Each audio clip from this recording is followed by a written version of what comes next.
बाबूजी आए बाबूजी सीताराम सीताराम जप अब लास्ट समय चलता है। राधे बाबूजी आए का हो तो तबीयत तो ठीक बा कि नहीं? हम देखो तनी बिगड़ल जाता है। ए बने तनी राधे बोल दे बू ढेला बाबा के बोला ले आवे बाबू। बाबू तन ढेला बाबू राधे राधे बाबूजी चल दे कार रे गोड़ आगे बढ़ा दे रे। यही तरह बोलल जाला बाबूजी राधे कहत रानी फेकू? दारू मत पी ए फेकू राधे फेकू का भइलो देने कार देबे आगे बढ़ता ना। फेकू राधे ए भैया फेकू भैया का भइलो देखी ढेला बाबा बाबा देखो बा गोड़वा चलत ना धीरे बढ़ता ना। ना ना बोलता ऐसा पकड़ पकड़ बा ऐसा करा कुछ कहता नहीं तू का कुछ कह ना। ब्रांडी ऐसा कर इनके अंतिम समय चलता बस भगवान से बनावा जो सेवा सत्कार तू लोग कैलू अब इनके देखा लड़का सने साथ हल है अरे बा अरे बा बाबूजी तो झटका होता। देखा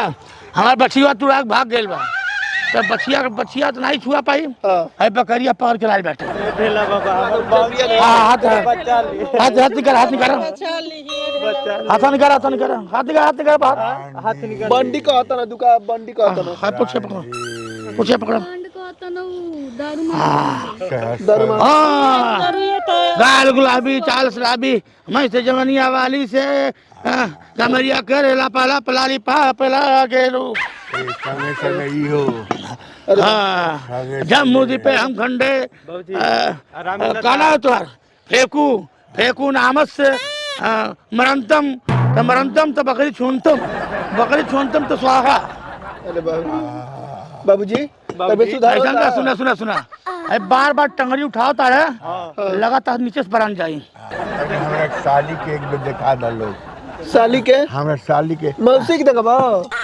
हाँ तनी साली के दिखा ए मौसी एने आओ ऐसा करा सुना का कहता ना। हम जानते हैं कि का व्यवस्था करे पड़ी जो तनिका छोड़ के हमारा हाथ में तनी हाथ अपन दे दा हाँ अरे है फेकुआ तो नहीं छोड़ी साला दियो में नशा चढ़त है फेकू है सुना इनके हाँ, गंगा जल से और ही बकरी छोले को फायदा नहीं इनके हम जिया देते ठीक है जिया दे बाबा जिया दिए पैसा ढेला बाबा खुश है हमर लइका हुआ खुश ना तो जीजा सही कही थी हाँ जीजा सही कर तबे तो मार्केट करे। हेलो मुखला ए ब्रांडी बाबूजी हो ठीक आराम मिला था बाबा दवाई दे रहा चिकना है कुछ देर बाद मिली एक घुट और उठे ए बाबा असर करत दवाइया अरे हम मुर्दा के ऊपर फेंक के मुर्दा तक गए के भाई जी हमरा लगे हम बानी ढेला सब लोग आइल हो बा सके ढेला बाबूजी पूछ के उठी ढेला बाबूजी हम ढेला हाँ फेंकू ढेला अच्छा ढेला बा हाय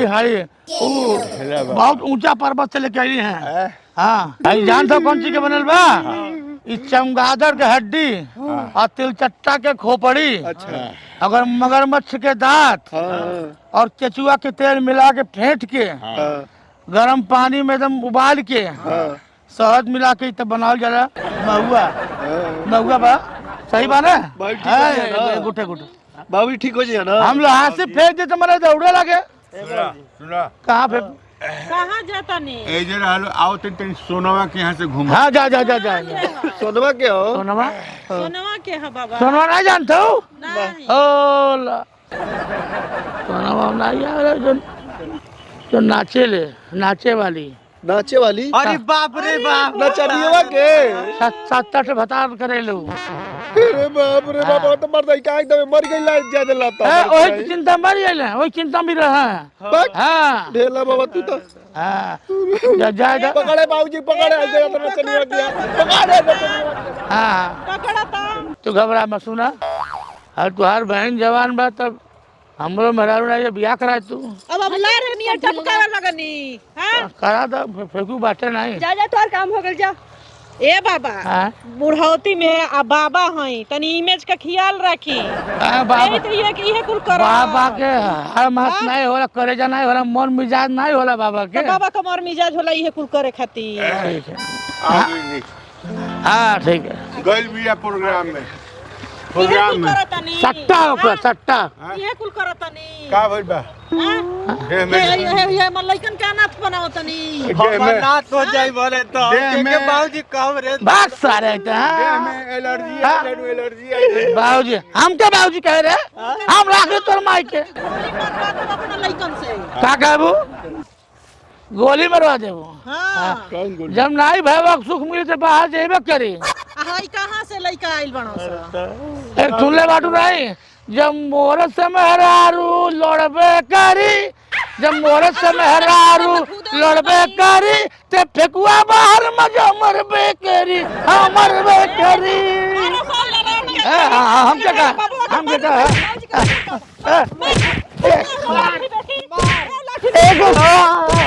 एगो चुम्मा दे दो साली जी, ए साली जी बन जाई ला मार दे छोटा लगे मार मार मार मार मुआ दे मुआ हम पानी सभी बबुए करता बबुए बिगाड़ता मैं गांव के मर्दन के बबुआ बिगाड़ता साली जी हमारा लाठी पर से गुजरती था एक परी साली हमार है। एगो चुम्मा दे दे साली जी बन जाई कथुर। मुआ दे हर मौसी कुछ कहला और ना तो लोग ए मौसी दाऊ का का का कहिया कहता मर जा बे बरांडी के दी हेलो उठ के बरांडी ले आओ दाऊ के खाली बरांडी लौकता ले आओ बरांडी गरम पानी में मारल जाइए ठंडा के दिन आ जाता ये माई भाग इने मरबो कर जी जवान हो गइला सब लइकन के बियाह शादी करे के त हम बरांडी घर छोड़ता नहीं आज चल अरे एगो चुम्मा दे दे साली जी बन जाई। ए साला ई काज नहीं लफेड़ा साला ई कहां से के माहौल बिगाड़ देलस कहाँ ओकरा फेरा में पड़ल बाड़ू हई खाली बोतल रही नु तो हम जिंदा रहे हई खाली हई बोतल रहे के चाहिए आई देख ही लो आई ले आती हलो हाँ राम राम सलाम जय हिंद नमस्ते आप सबके सेवा में तत्पर फेकू बाबा है ना। हम आनंद मोहन आप सबके प्रणाम कर रहल बानी और हम बता रहल बानी कि आप सब खातिर कॉमेडी जोन बनेला आपके मनोरंजन खातिर बनेला और आप सब खूब कॉमेडी देखी खूब हंसी या खूब खुश रही। खाली यूट्यूब पर जाई फेसबुक पर जाई कतहीं खाली लिख दी आनंद मोहन कॉमेडी बस वे लरछा आ जाई आ खूब देखी ना पूरा परिवार के संगे देखी खूब हंसी आप हंसी ले तो हमरा बड़ा अच्छा लागेला। रुआ देखी ई वीडियो रुआ देखबे कैनी है ई नया सीजन के बढ़िया वीडियो बाटे आप सबके मनोरंजन खातिर आ ओकरा के सब्सक्राइब नहीं कैले चैनल तो सब्सक्राइब कर दी शेयर कर दी कि रुआ माध्यम से और लोग जौन बाटे हंसो लाइक कर दी आ खूब हमरा के आशीर्वाद दी हमरा टीम के आशीर्वाद दी। तो फिर से प्रणाम जय हिंद नमस्ते।